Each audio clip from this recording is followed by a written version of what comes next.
Hey guys, welcome back to Ralph's house. Tell you what, I'm a big believer in shock and awe. A little shock going on here. I'm gonna glaze some more, but I'm still not happy with all the colors I got down in here. Before I do it the first time, let's get I don't have my light fields that I'm trying to achieve.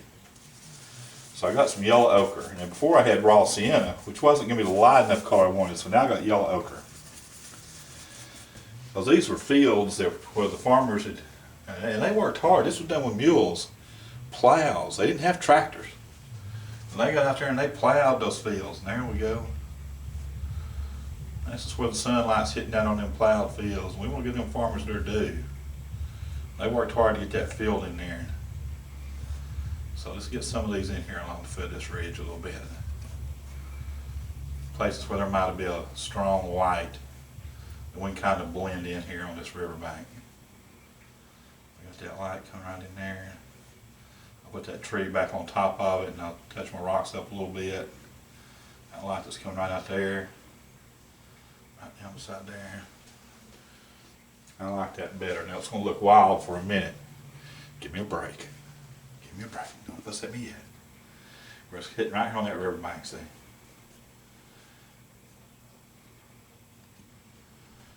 Just gives me something to load some more paint on it. Right along that, again, that little ground above it. There we go. Now we kind of build flats. And that's what I needed to do. That's kind of what I was missing there. If I'm not happy with something, throw more paint at it. Throw more paint at it. Throw more paint at it. A little bit more paint at it. Don't be afraid to put it in there. If you get a color you like, go after it. As we glaze over this, we'll pick some of this back up. I had to bend in the river there. I had those dark trees make that bend stand out, so when I have the dark, I might as well get a little bit of light in here. A little bit of light up here on the ridge, coming down the ridge. The reason it's going to be so light there is because, again, it's going to be like the catcher's mitt. This is where we know the sun's coming through the gap of the mountain here. Just coming through here. They don't even know that mountain. And it's just shining right through here.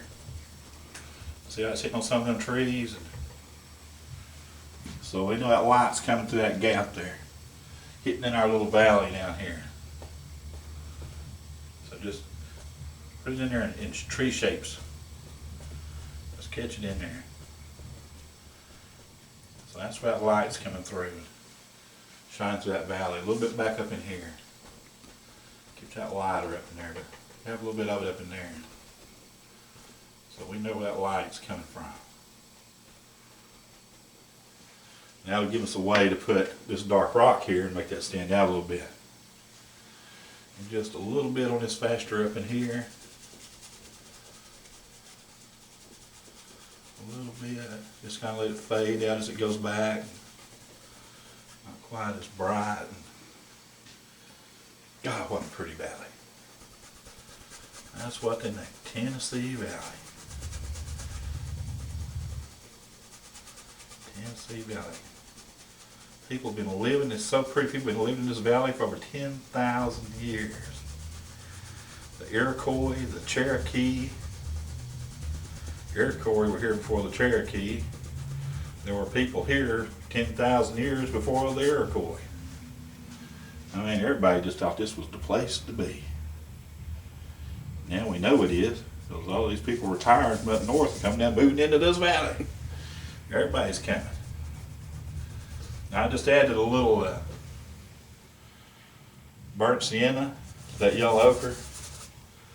Because you know me, I like to add some colors, I don't like things to be too flat. Kind of blend them in a little bit.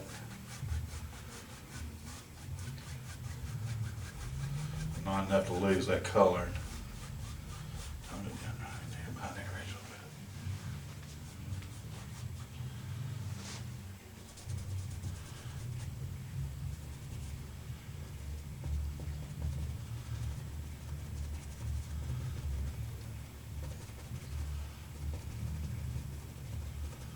Trees on here that might be in there somewhere.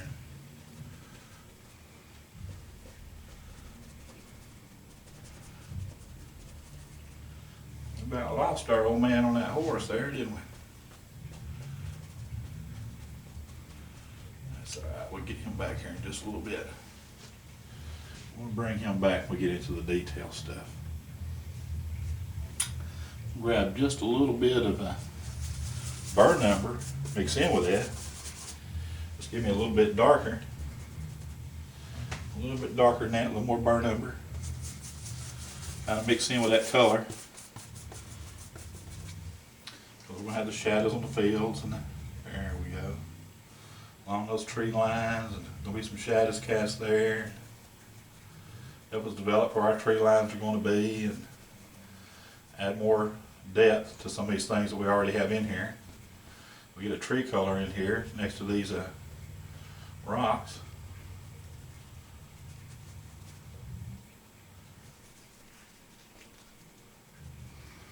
We might not always know all the right technical colors to use, but we know what a tree color looks like, know what dirt looks like.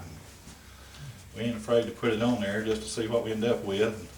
If it don't work, we'll do something different. But we keep doing it.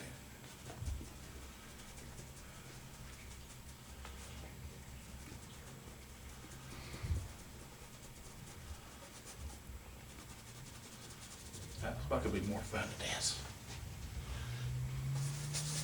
Get a brush or get a job, one or the other. Or get a brush and make it your job. God, wouldn't that be terrible? Have to paint for a living. And look at that, good dirt color on that rock. I mean, there's probably kids standing all over that rock, getting dirt all over it. That rock is low down into there. We just get, sorry, Michael. He's so bad. He's so bad. He's so bad. I can just hear him behind me. Oh, I feel, well, I don't have to hear him. I feel that cringe coming back there. Ah, yes. Here's that hard edge there under that field.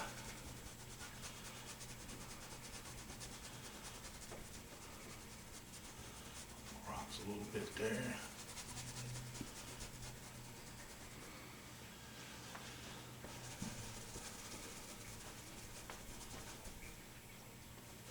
Building layers, building layers, building layers. Okay. And we need for that to sit just a little bit. And while we got a few minutes, I'm gonna grab some of this color. We're gonna have trees up in here. I got some trees standing up here, and I'll just, well, I don't waste paint. We gotta have tree color up in there. That's not a bad tree color for leaves that we gotta have up here.